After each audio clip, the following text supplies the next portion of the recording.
Hello there, Vic Benedict here. We're playing Gears of War 4 on Inconceivable difficulty. This is my guide and walkthrough.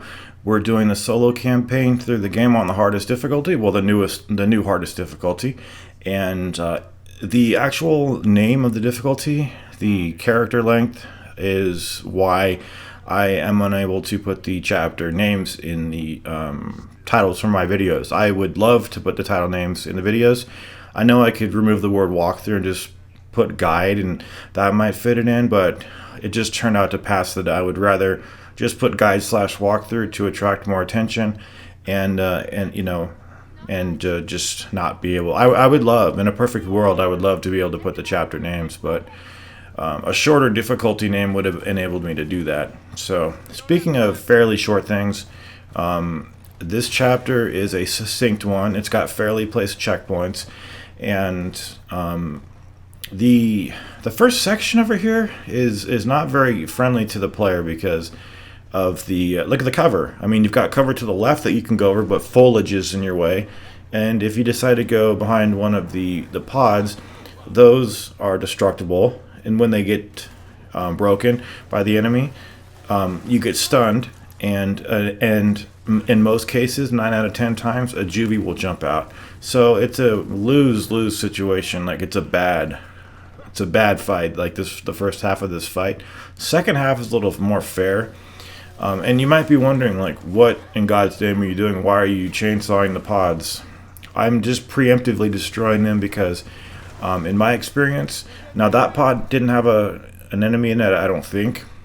But this pod up here has a screamer in it, and in the course of the fight, it's been my observation that these pods get destroyed anyway by gunfire of your teammates' gunfire, enemy gunfire, you accidentally destroying them. So I just would prefer, I just feel like it's a better thing to do just to preemptively destroy them, not take cover behind them, just destroy them, get rid of the screamer. You know, he's going to cause a huge commotion with everybody jumping out of their pods.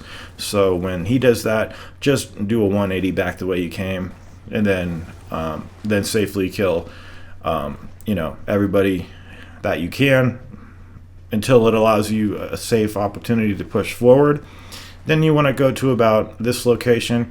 Now in the distance, there's a hotbed over there of enemies coming out, but like I've said many a time, those do auto seal.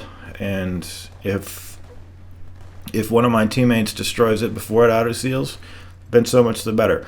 I'm not sticking my neck out to destroy that hotbed right now. Anyway, now the enemy that just charged one of my teammates was the hammerburst guy. There's also a grenadier that replaces him. So in a moment, you're going to see him start to shoot with his shotgun. Notice the game is informing me a little bit that I have some clipping over there, so I've got to adjust where I'm positioned. I mean, it's a nice courtesy that at least they tell you that you're getting your bullets are clipping against something. But this is one of the chapters where they've added some environmental hazards to make your gameplay, I would imagine, more interesting, if not more challenging. But to me, it's a little bit more challenging because you can't use you can't use a power weapon, and you can't use frag grenades, because if you try to use those weapons, then your grenade or your bullet is going to go astray. It just happens because there's too much wind. So I'll give it to one of my teammates, see if they can have a better time using it than I can. But so now you get a checkpoint, and you've got to do one more sequence split into 2 fights. But it's really hard to call the first part of this the next sequence a fight, because you can all but kill the whole group of enemies by destroying the support beams that are holding the pieces of cover in place. The first one is over yonder, so just wait for everybody to jump into the arena, and then start firing at the orange posts. So just keep that in mind. Anything orange that you see, I think there's also some colorblind settings too. I'm not sure if orange is one of the colors that people have. Maybe it's a particular color, but there might be colorblind settings if you have issues with that. Like I've always said, the more options, the better. But see that first sequence? Everybody's dead. It wouldn't be uncommon for me during that fight to have everybody get killed. Sometimes, you have a straggler left, but just finish him off. There's a bolt hawk over here, and there's also one Lancer ammunition pickup.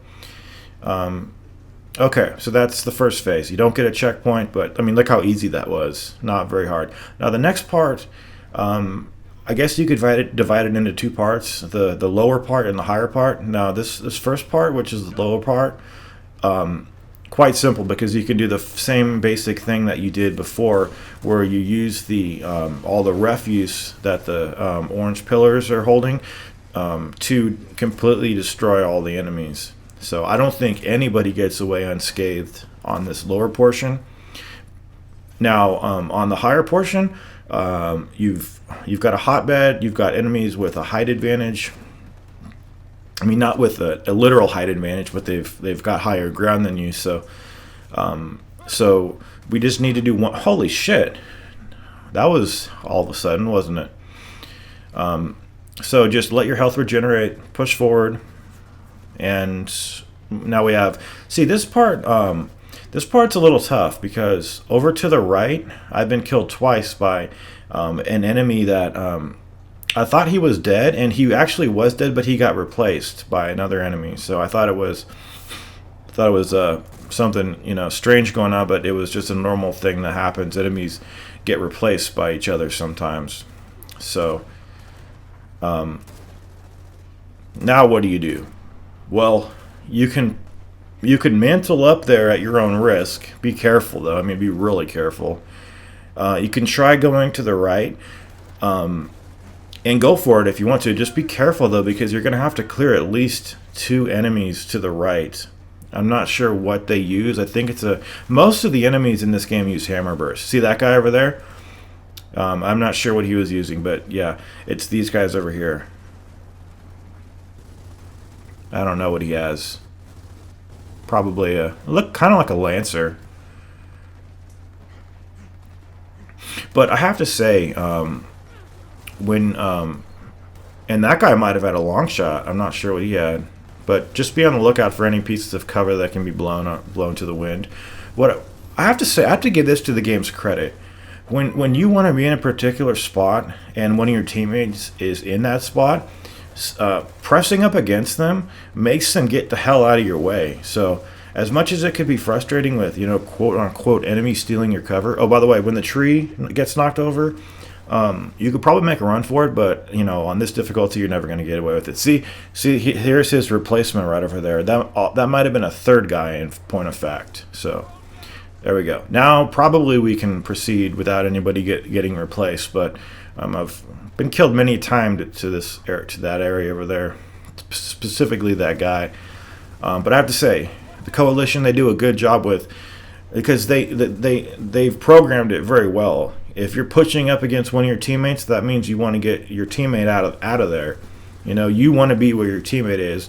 So I've never had a single problem of an enemy or a friendly AI not getting out of my way and moving when I want them to move. I got to tip my hat to the developer. You guys do a great job on that score. Now these parts I don't care for. These parts up here, because of the unforgiving AOE spread. It's about as difficult as insane difficulty. There's no added challenge to this, but I don't find these parts fun.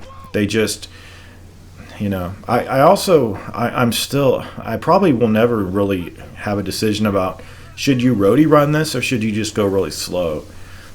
I think you're kind of screwed both ways, quite honestly. Now, there's got to be a pattern to this too. It seems like there is a general pattern. So it's not like this is completely unpredictable, but the unforgiving spread of those AoEs makes this very irritating. I died several times over here. Not so many that I blew my top, but, I died 5 times, but I've just never liked those parts. But there you have it, guys. 4-2. I will see you in 4-3.